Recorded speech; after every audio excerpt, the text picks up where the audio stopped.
Another way to do it is to model the interest rate. And in the interest rate approach, and this tends to be the more common approach, is thinking about how interest rates move.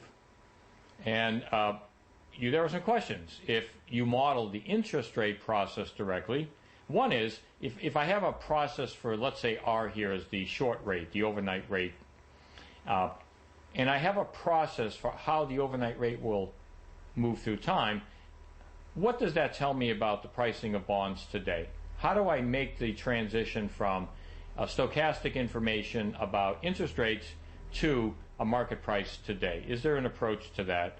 And then the other one is that when we price all these bonds with these models, can we be sure that the pricing of those bonds does not allow arbitrage? And how would we confirm that? So this again can be a complex process. Now I mentioned that many models will be of this type, namely they will explicitly model interest rates. There are also bond option pricing models, and where it's in fact the price process of the bond that's modeled. So there really are models in the marketplace of both types, and the reason there are so many models is because of the complexity of this problem, that there isn't at once a simple, elegant, and yet accurate approach that doesn't have a variety of shortcomings that can then be identified. So what many people do in this marketplace is use a couple of models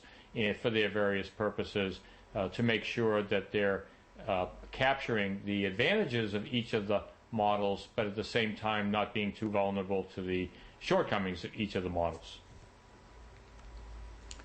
So what we're going to do is, first of all, do an illustration of how easy it is to develop a model which might look quite reasonable, how easy it is to create a reasonable looking model that in fact allows arbitrage opportunities in the marketplace. And so here what we're going to do is assume the price process for R.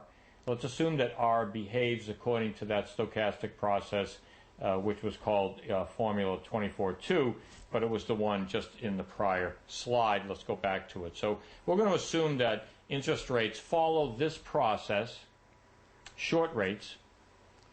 And secondly, we're going to assume that every zero coupon bond at time little t can be priced with the same interest rate. So that process we looked at is a process that tells us what R is. And that R will be used for all zero coupon bonds. In a sense, we're using what's called a flat term structure. So if you were to graph R as a function of t, this model says that R is constant as a function of t. And the stochastic model we just looked at a minute ago tells us how this R, this term structure moves. The entire term structure moves, it's flat.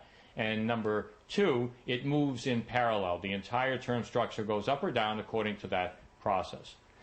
It may not seem like a terribly realistic model of interest rates, because we can observe that term structures are not flat and they don't move entirely in parallel, to be sure.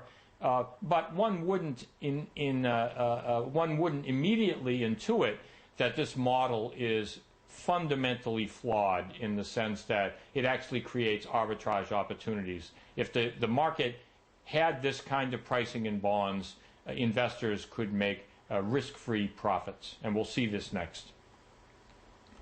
And we're going to do that by creating a portfolio of long and short bonds. There's a variety of ways of showing that this model can be arbitraged, and here what we're going to do is we're going to go long a bond with a maturity of time T2, and we're going to hedge this position with some short positions in N bonds. N is a variable we'll determine. We're going to go short N bonds with a time of T1. And then we're going to finance whatever the difference is. We've seen this model many times. We're going to go long one instrument, short an instrument. If we have cash left over, we'll invest it in T-bills.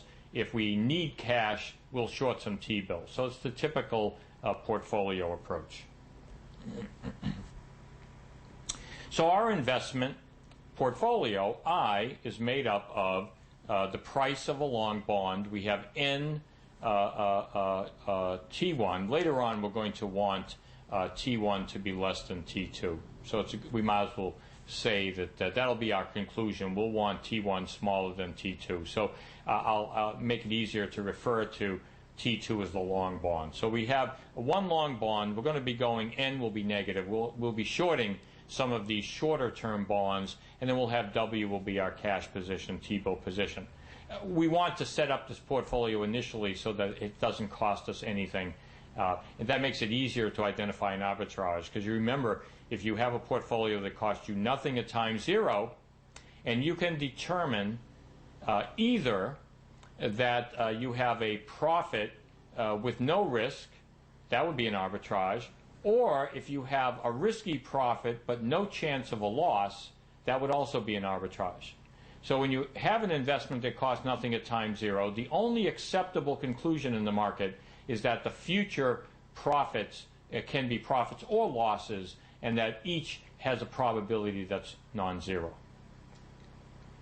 So we're going to choose N and W to satisfy the two typical requirements. We want I to be zero, and we want DI to be riskless.